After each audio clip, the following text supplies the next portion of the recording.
Hi viewers.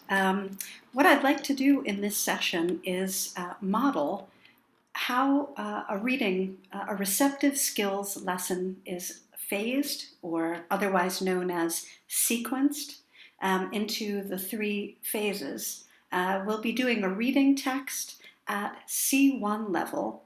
Now, I chose this level because it's relevant to you, my learners, in that you're working at C1 level. I'll be making another video in which we do a reading text at C2 level. So not only will I be modeling how a lesson should be structured and how one asks activating questions, but I'll also be preparing you a bit for eventual Cambridge exams. All right, let's get started. What we already know, building on prior knowledge, is the fact that when teaching receptive skills, such as reading and listening, there are three phases, or also known as sequences: pre-reading, pre-listening; during reading, during listening; and post-reading, post-listening. Now, what do these phases entail and why are they effective? Well, we'll see what they involve, what they entail in just a moment. Why are they effective? Well, research shows that learners comprehend what they take in, read, or listen to when they are stimulated to the topic, that is, or they're pre-taught vocabulary.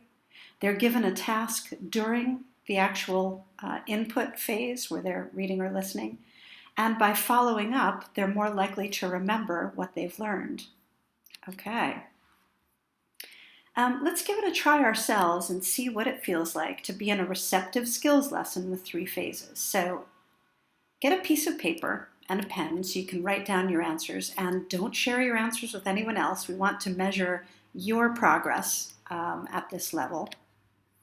And my intended learning outcomes for this reading lesson are the following. At the end of this brief session, you, students, will be able to apply one problem-solving strategy in reading a C1 level text, at least one. Students will be able to recognize patterns in word structure in a C1 level reading text. And students will be able to predict answers to fill in the gap questions based on textual clues in a C1 level reading passage. Now, do you notice the action verbs above? Apply, recognize, predict. These are indicators of smart learning outcomes that are measurable and definable, quantifiable. If we look for apply, where does it fall in the, it falls in the midsection of the taxonomical levels of learning, applying.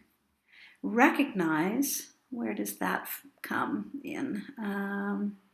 It's probably under remembering. Yes, there it is. It's one of the lower order skills, but that doesn't mean it's easy. And predict, well, so we find that in the applying stage. Now, I haven't, if I were interested in doing a higher order thinking exercise, or intending that as my outcome, then I would, for example, have students write something based on what they've read. But okay. Now, we're in the pre-reading phase. Welcome. Now, in a regular class session, I would say, okay, talk to the people around you about the following. How many people in the room have younger brothers and sisters, nieces, nephews, cousins? Do you remember when they first started to speak? What language did they speak for their first words? And did they say anything funny? How do you think they learned these words? And we would have a nice sort of small group discussion. We would talk together as a big group. And in this phase, I'm stimulating interest in the topic, right? Now, you are going to read a text about the origins of human language. Okay, now we're ready.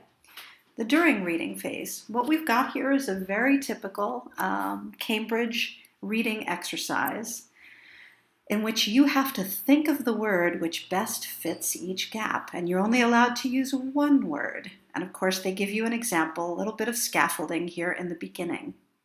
So the text reads, The truth is, nobody really knows how language first began.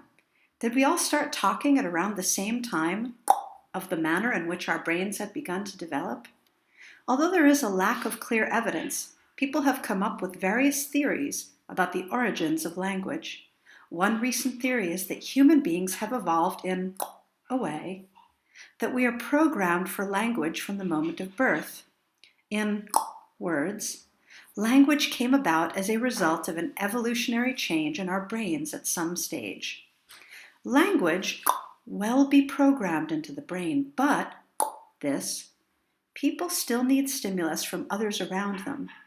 From studies, we know that children are isolated from human contact and have not learned to construct sentences before they're 10.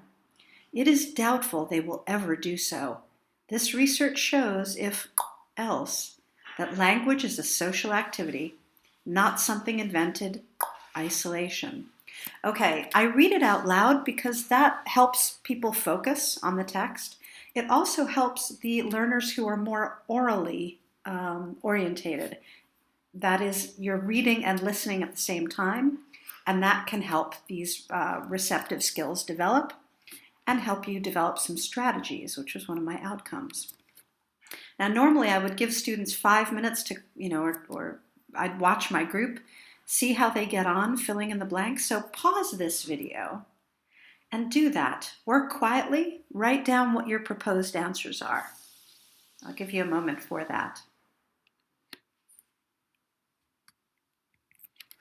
Okay, now when I'm in the classroom, I provide some scaffolded hints here because some people may be struggling and they need a little bit of help. And usually I do this in hangman fashion. I usually do it one word at a time. But this often helps people to see what the answers might be. And then we look at the answers. Okay, so this is all during reading. And one of the things that I emphasize is, for example, let's look at patterns, right? Look at number 10, in such a way. Now this is a chunk of language, so this is a pattern to be recognized.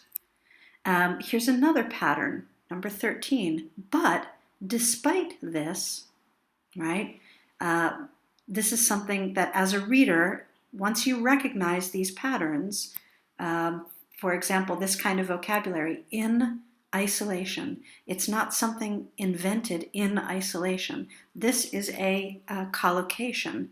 So recognizing these patterns in reading and listening will help you to succeed. And then I follow up in the post phase with some questions for discussion. Do you think animals use language? If so, how is it different from human language? What do you think the oldest language is? What do you think is the best way to learn a language? Now again, this helps to consolidate, provide something memorable. It also gives a chance to do perhaps some productive skills. I could have students write answers to this, and then my outcome would be creating, right? Or we could speak and have a discussion, in which case my outcome would be related to creating. So we work from receptive skills, that is reading, listening, to productive skills, speaking or writing. Okay, I hope this has been interesting and helpful, and watch for the next video.